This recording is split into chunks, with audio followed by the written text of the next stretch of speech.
Prologue. Neil Whitcomb felt around for the flask of cheap whiskey wedged between his thighs. In the pitch darkness, he couldn't make it out, but his fingers finally closed around it. With a sigh, he brought it to his lips and gulped greedily. With one hand, he pulled the steering wheel hard as far as it would go and stamped on the accelerator pedal. The car fishtailed across the two-lane highway and into a tight corner. He cackled with delight. Adrenaline surged through him. Spinning the wheel in the opposite direction, he floored the accelerator pedal again. This time, the car shot forward, tires squealing on the asphalt. Whiskey sloshed out of the flask, spilling onto his rough gabardine pants. He cursed and emptied what remained of the alcohol down his throat. Scratching the bristle of his prison-short hair, he dug around in the ashtray for a pill he might have overlooked amongst the cigarette butts. His meth high had worn off long ago, and if it weren't for the whiskey, he'd be disgustingly sober. His fingers latched onto the smooth roundness of an ecstasy tablet, and he crowed with relief. How lucky was that?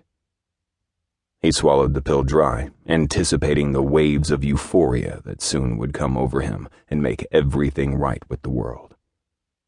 The very thought of the impending rush was like a powerful stimulant, and his mood changed considerably. He relaxed against his seat, and the constant urge to look over his shoulder eased.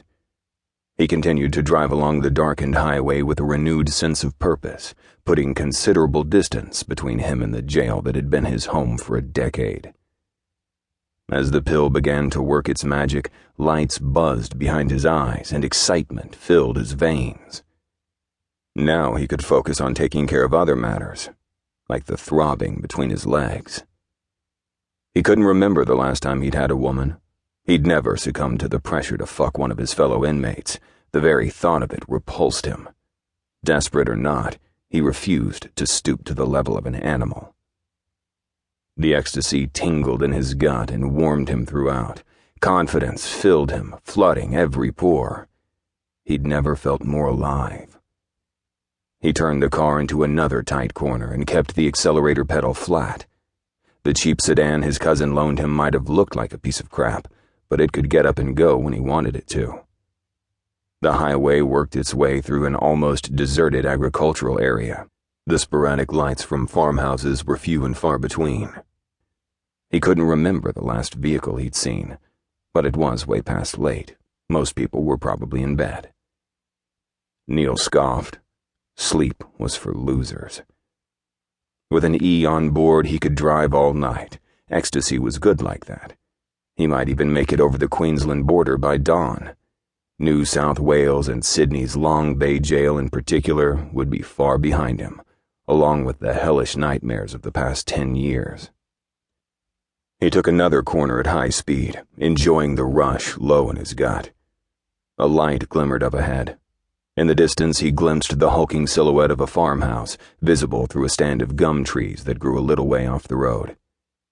A vast area of vacant field surrounded the solitary, lonely building.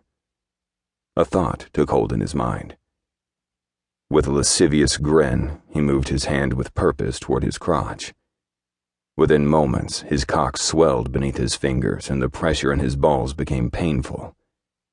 A couple of more miles up the road, he spied a graveled driveway that led in the direction of the house. His hand strayed toward the knife he had sheathed in a leather pouch on his belt. With sudden clarity, he swerved off the road and bumped along the rough dirt track. The light came closer. Anticipation surged through him.